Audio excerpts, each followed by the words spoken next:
Hi friends, சூப்பரான சம்பங்கி ரோஜா செவ்வந்தி மாலை தாங்க. கடையில் அதிக காசு கொடுத்து வாங்காமல் நம்ம வீட்லேயே ஈஸியாக, அதுவும் ஊசி நூல் வச்சே இவ்வளோ சூப்பரான மாலை வீட்லேயே கோர்த்துடலாங்க. உங்களுக்கு பிடிச்ச தெய்வத்தோட ஸ்பெஷலான சஷ்டி சதுர்த்தி, அது மட்டும் இல்லாமல் வரப்போகிற வரலட்சுமி விரதம், இது போன்ற விசேஷங்களுக்கு நீங்களே உங்கள் கைகளால் மாலை ரெடி பண்ணிடலாங்க. உதிரிப்பூ மட்டும் வாங்கி வச்சிட்டா போதும். குட்டி ரோஸ், பட்டன் ரோஸ்ன்னு சொல்லுவாங்க. Red colour, yellow colour, orange colour எடுத்திருக்கேன். அதுக்கப்புறம் சம்பங்கி பூ, அதுக்கப்புறம் மஞ்சள் கலர் செவ்வந்தி.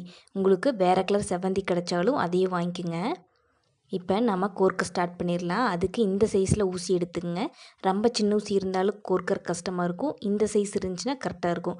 அதுக்கப்புறம் இதே மாதிரி கெட்டியான நூல் எடுத்துக்கோங்க. ஃபஸ்ட்டு சம்பங்கி பூவை நம்ம காம்பை கட் பண்ணி எடுக்கணும். ஏன்னா இதே சைஸில் காம்பை நாம் வச்சு கோர்த்தோம்னா மாலை ரொம்ப பூவோட காம்பு வெளியே நீட்டிட்டு மாலை பார்க்குறக்கு அவ்வளோ அழகாக இருக்காதுங்க. ஃபஸ்ட்டு இந்த மாதிரி காம்பை இதே சைஸ்க்கு ஈவனாக கட் பண்ணி எடுத்துகிட்டு அதுக்கப்புறம் கோர்த்து பாருங்கள். பார்க்குறக்கு அவ்வளோ நெருக்கமாக அழகாக இருக்கும். ஒரே சைஸில் நீங்கள் காம்பெல்லாம் கட் பண்ணி எடுத்துக்குங்க. இதே மாதிரி கட் பண்ணி எடுத்துக்குங்க. நான் கட் பண்ணி எடுத்துகிட்டு காட்டுறேன் பாருங்கள். நான் பூவோட எல்லா காம்பையும் ஈவனான சைஸ்க்கு கட் பண்ணி எடுத்துட்டேன். இதுக்கப்புறம் நாம் கோர்க்க ஆரம்பிச்சிடலாம். ஃபஸ்ட்டு நூலில் லாஸ்ட் எட்ஜில் இந்த மாதிரி ஒரு பூவோட குச்சியை நார்மலாக ஒரு முடி போட்டு எடுத்துக்கங்க. அதுக்கப்புறம் இன்னொரு எட்ஜில் ஊசியை கோர்த்துக்கலாம். ஃபஸ்ட்டு இந்த மாதிரி எல்லோ கலர் ரோஸில் பின்னாடி காம்பு பகுதியை நல்லா எட்ஜில் கட் பண்ணி எடுத்துக்குங்க. கட் பண்ணி எடுத்துகிட்டு இந்த மாதிரி பூவை தலையில் திருப்பி ஊசியால் கோர்த்துக்கலாம். இந்த மாதிரி கோர்க்கும்போது பூ நல்லா செண்டு மாதிரி வருங்க. ஃபஸ்ட்டு இந்த மாதிரி எல்லோ ரோஸ் கோர்த்ததுக்கப்புறம் ரெட் கலர் ரோஸை 4 பக்கமும் நாம் கோர்க்க போகிறோம். அந்த எட்ஜில் எல்லோ கலர் ரோஸை தள்ளி விட்டிங்கன்னா நம்ம காம்பு போட்டு கட்டி வச்சுருக்குறோம், அதனால் கீழே விழாது. இதுக்கப்புறம் ரெட் கலர் ரோஸை 4 பக்கம் கோர்த்துக்கலாம். நம்ம நார்மலாக பூ கோர்ப்போம்ல, 4 பக்கம் வச்சு வச்சு அது மாதிரி ரோஸை கோர்த்துக்கலாம். நம்ம விசேஷ காலங்களில் கடையில் போய் மாலை கேட்டால் கண்டிப்பாக அதிக ரேட் சொல்லுவாங்க. அதனால் பூஜைக்கு நீங்கள் வீட்டில் பூஜை வச்சுருந்தாலும் சரி, கோயிலுக்கு போகிறதா இருந்தாலும் சரி, 2 நாளைக்கு முன்னாடியே பூ வாங்கிட்டிங்கன்னா விலை கம்மியாக இருக்கும். வாங்கி இந்த மாதிரி மாலை கட்டி நீங்கள் தாராளமாக எடுத்துகிட்டு போய்க்கலாம். வீட்டுக்கும் மாலையாக சாமி படத்துக்கு போட்டுக்கலாம். இந்த மாதிரி 4 பக்கம் ரெட் கலர் ரோஸ் கோர்த்தாச்சு. பாருங்கள் எவ்வளோ அழகாக இருக்குன்னு. இதுக்கப்புறம் நான் செவ்வந்தி பூவை இந்த மாதிரி காம்பை கட் பண்ணிவிட்டு மேலாப்பில் பார்த்து கோர்த்துக்கிறேன். ஃபஸ்ட்டு எல்லோ கலர் ரோஸை கீழே மாதிரி பார்த்து கோர்த்தோம். இப்போ செவ்வந்தி பூவை மேலே பார்த்து கோர்க்குற மாதிரி கோர்த்துக்குங்க. பாருங்கள் எவ்வளோ சூப்பராக பந்து மாதிரி ரெடி ஆயிடுச்சுன்னு. இதுக்கப்புறம் சம்பங்கி பூ கோர்க்க ஆரம்பிச்சிடலாம். நாம் ஈவனாக கட் பண்ணி வச்சுருக்கிற சம்பங்கி பூவை கோர்க்க ஆரம்பிச்சிடலாம். பாருங்கள் நான் எப்படி கோர்க்குறனோ அதே மாதிரி கோர்த்துட்டு வாங்க. ஒரு பூ கோர்த்ததுக்கப்புறம் மறுபடியும் இன்னொரு பூ கோர்க்கும் போது நல்லா அமுத்தி விட்டு கோருங்க. அப்போ தான் மேலே தூக்காமல் ஈவனாக ஒரே மாதிரி பார்க்குறக்கு அழகாக இருக்கும். இந்த மாதிரி ரவுண்ட் ஷேப்புக்கு கோர்த்துட்டே வாங்க. ஒரு பூக்கு அப்புறம் இன்னொரு பூன்னு கோர்க்கும் போது நல்லா அமுத்தி விடுங்க. ஒரு பூ இந்த மாதிரி கோர்த்ததுக்கப்புறம் மறுபடியும் ரவுண்ட் ஷேப்புக்கு இதே மாதிரி கோர்த்துட்டு வாங்க. இந்த மாதிரி ப்ரெஸ் பண்ணி விட்டு கீழே இருக்கிற கையில் பெருவரில் வச்சு அமுத்தி வச்சுக்குங்க. பூ நல்லா ப்ரெஸ் ஆகி ரவுண்ட் ஷேப்புக்கு கரெக்டாக வரும். பாருங்கள் நான் கோர்க்கிறத நல்லா கரெக்டாக பாருங்கள். இந்த மாதிரி கோர்த்ததுக்கப்புறம் பெருவரில் வச்சு அமுத்தி வச்சிட்டிங்கன்னா நல்லா ப்ரெஸ் ஆகி வந்துடும். இதே மாதிரி நீங்கள் ஃபுல் ரவுண்டும் ஒரே ஈவனாக கோர்த்திங்கன்னா பார்க்குறக்கு ரொம்பவே அழகாக இருக்கும். கடையில் எப்படி மாலை கட்டுறாங்க அதே ஷேப்புக்கு பார்க்குறக்கு சூப்பராக இருக்குங்க. கண்டிப்பாக இந்த ஸ்டெப்பை ஸ்கிப் பண்ணிடாதீங்க, அப்புறம் பார்க்குறக்கு மாலை அழகாக இருக்காது. நல்லா அமுத்தி விட்டுட்டிங்கன்னா பூ தூக்கவே தூக்காது. நீங்கள் காம்போடு கோர்த்திங்கன்னா கண்டிப்பாக பார்க்குறக்கு அழகாக இருக்காது. அதனால் காம்பை இதே சைஸ்க்கு கட் பண்ணிவிட்டு கோர்த்து பாருங்கள். மாலை அவ்வளோ சூப்பராக இருக்கும். நீங்களே நம்ப மாட்டீங்க, கோர்த்துட்டு கடைசியாக பார்க்கும்போது அவ்வளோ சூப்பராக மாலை ஃபினிஷிங் வந்திருக்குங்க. ஒவ்வொரு பூவையும் இதே மாதிரி 4 அடுக்குலேருந்து 5 அடுக்கு வரைக்கும் கோர்த்துக்குங்க. கடையில் மாலை வாங்கினாலும் அதிக ரேட் கொடுத்து வாங்கினாலும் அவ்வளோ நெருக்கமாக கோர்த்துருக்க மாட்டாங்க, கேப்பாக விட்டு கோர்த்துருப்பாங்க. ஆனால் நம்ம வீட்டில் இந்த மாதிரி நெருக்கமாக மாலை கோர்த்து பாருங்கள், பார்க்குறக்கு அவ்வளோ சூப்பராக இருக்கும்.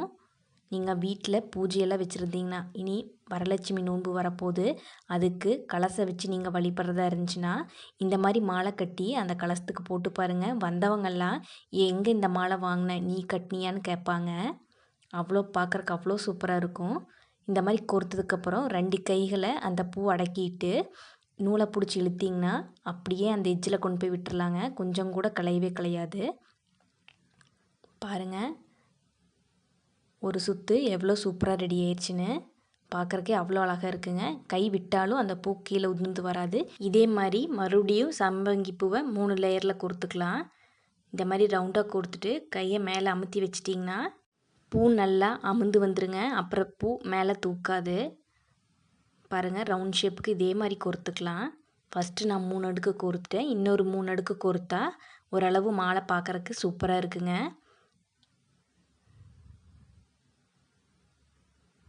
நீங்கள் உங்களுக்கு பிடித்த கடவுளுக்கு இந்த மாலையை உங்கள் கைகளால் நீங்களே கோர்த்துக்கலாம்.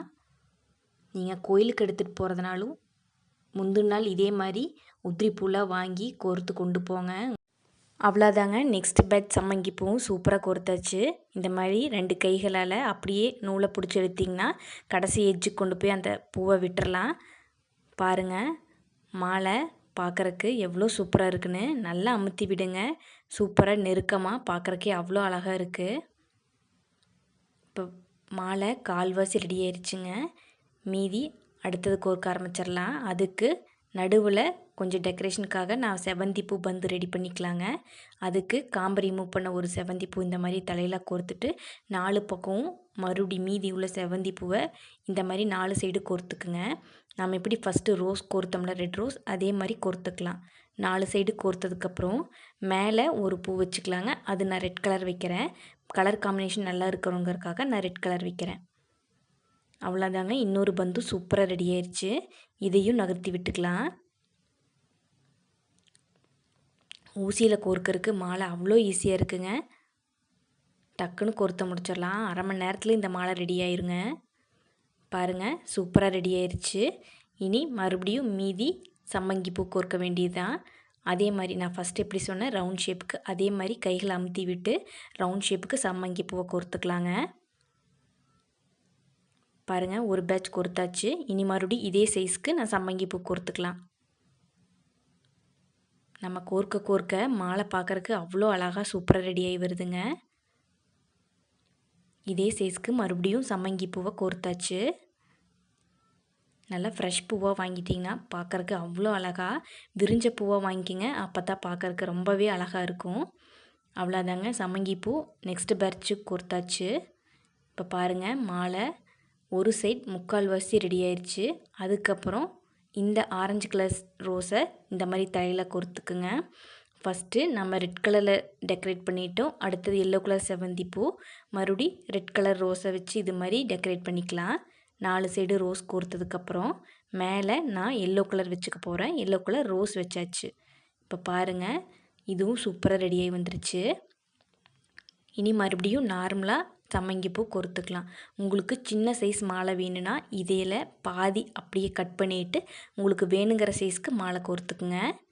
நீங்கள் ஒரு வேளை சின்ன கலசம், சின்ன போட்டோ தான் வச்சுருக்கேன், சாமி போட்டோ தான் வச்சுருக்கிறீங்கன்னா சின்ன சைஸ்க்கு மாலை கோர்த்துக்குங்க. அவ்வளோதாங்க, ஒரு சைடு மாலை சூப்பராக ரெடி ஆயிடுச்சு. கடைசியாக ஒரு எல்லோ கலர் ரோஸை இந்த மாதிரி கோர்த்து நம்ம ஃபினிஷ் பண்ணிக்கலாம். அவ்வளோதாங்க, நம்மளோட ஒரு சைடு மாலை சூப்பராக ரெடி ஆயிடுச்சு. பார்க்குறக்கே எவ்வளோ அழகாக இருக்குன்னு பாருங்கள். இதே மாதிரி நம்ம இன்னொரு சைடும் ரெடி பண்ணி எடுத்துக்கலாம். கடைசியாக ஒரு நாட் போட்டு வச்சுக்குங்க. அவ்வளோதாங்க, இன்னொரு சைடும் நாம் ரெடி பண்ணி எடுத்தாச்சு. பாருங்கள், மாலை இப்போ சூப்பராக ரெடியாகி வந்துருச்சு. இந்த எட்ஜில் நம்ம ஃபஸ்ட்டு ரோஜாப்பூ பந்து ரெடி பண்ணியிருப்போம். ஆனால் இன்னொரு சைட் மாலை கோர்க்கறதுக்கு நம்ம ரோஜாப்பூ பந்து கோர்க்க தேவையில்லைங்க. சம்மங்கி பூலேருந்து கோர்த்தா போதும். நம்ம ஜாயின் பண்ணும்போது கீழே அதுவே கரெக்டாக வந்துடுங்க. ஒரு சைட் நீங்கள் ரோஸ் கோர்க்க தேவையில்லை. அவ்வளோதாங்க, இதெல்லாம் சேர்ந்து நல்லா நாட் போட்டு டைட் பண்ணிக்கோங்க. அந்த ஏற்கனவே நம்ம ரோஸில் குச்சி வச்சுருப்போம், அதை அப்படியே விட்டுருங்க. அது ஒன்றும் பிரச்சனை இல்லை. அவ்வளோதாங்க, பாருங்கள் நம்மளோட மாலை ஈவனாக எப்படி சூப்பராக ரெடியாக வந்துருச்சுன்னு. கீழே அந்த ஃபஸ்ட்டு கோர்த்த பந்து குஞ்ச மாதிரி சூப்பராக ரெடியாகி வந்துருச்சு. இப்போ கடைசியாக இந்த மேலே நம்ம கழுத்துக்கு போகிற இடத்துல ஒரு நாட் போட்டுக்குங்க. நூலில் கோர்க்கும்போது மாலை அவ்வளோ ஸ்ட்ராங்காக வருங்க. வாழை நாரில் கோர்த்தா தான் ஸ்ட்ராங்காக இருக்குதுன்னு நினைக்காதீங்க. நூலும் அவ்வளோ ஸ்ட்ராங்காக இருக்கும். அதுக்கப்புறம் குஞ்சு ரெடி பண்ணுறதுக்கு ஃபஸ்ட்டு ரெட் கலர் ரோஸை தலையில் வச்சுட்டு 4 பக்கம் ஆரஞ்சு கலர் எடுத்துகிட்டு மேலே எல்லோ வச்சுட்டு மறுபடியும் கொஞ்சமாக சம்மங்கி பூ கோர்த்துக்கலாங்க. நான் ஏற்கனவே ரெட் கலர் ரோஸும் எல்லோ கலர் சம்மந்தி வச்சுருக்கிறனால கொஞ்சத்துக்கு ஆரஞ்சு கலர் ரோஸ் ரெடி பண்ணிட்டேன். உங்களுக்கு பிடிச்ச தெய்வத்துக்கு உங்கள் கைகளாலே மாலை ஈஸியாக கோர்த்துடலாங்க. வீட்டில் போடுறக்கும் சரி, வெளியில் கோயிலுக்கு சாமி கொண்டு போகிறனாலும் சரி, உங்கள் கைகளாலே உங்களை பிடிச்ச தெய்வத்துக்கு சூப்பரான மாலை ரெடி பண்ணிடலாங்க. இப்போ குஞ்சத்தை நம்ம அந்த ஏற்கனவே ஒரு குஞ்சமாக இருக்கும்ல, அதில் நூலை விட்டு நல்லா டைட்டாக கோர்த்து ஒரு முடி போட்டுருங்க. கடைசியாக ஊசியால் ஒரு இந்த மாதிரி கட் பண்ண குச்சியை வச்சு டைட் பண்ணிட்டிங்கன்னா அந்த நூல் வெளியே வரவே வராது. அதுக்கப்புறம் கீழே உள்ள மீதி நூலை கட் பண்ணிட்டிங்கன்னா மாலை சூப்பராக ரெடி ஆயிருங்க. பாருங்கள், நீங்களே நம்ப மாட்டீங்க, என்னடா நாம் கோர்த்த மாலை இவ்வளோ அழகாக இருக்குன்னு. ஃபினிஷிங் சூப்பராக வந்திருக்குங்க. இதே மாதிரி நீங்களும் கோர்த்து உங்கள் வீட்டுக்கும் சரி கோயிலுக்கும் சரி கொண்டு போங்க. மாலை அவ்வளோ அழகாக இருக்குது பார்க்குறக்கே. உங்கள் வீட்டில் வரலட்சுமி நோன்பு, கோகுலாஷ்டமி செலிப்ரேஷன், உங்கள் வீட்டில் எந்த விசேஷம் வச்சுருந்தாலும் இதே மாலையை ரெடி பண்ணி போடுங்க. இந்த வீடியோ பிடிச்சிருந்தா லைக் பண்ணிக்கோங்க.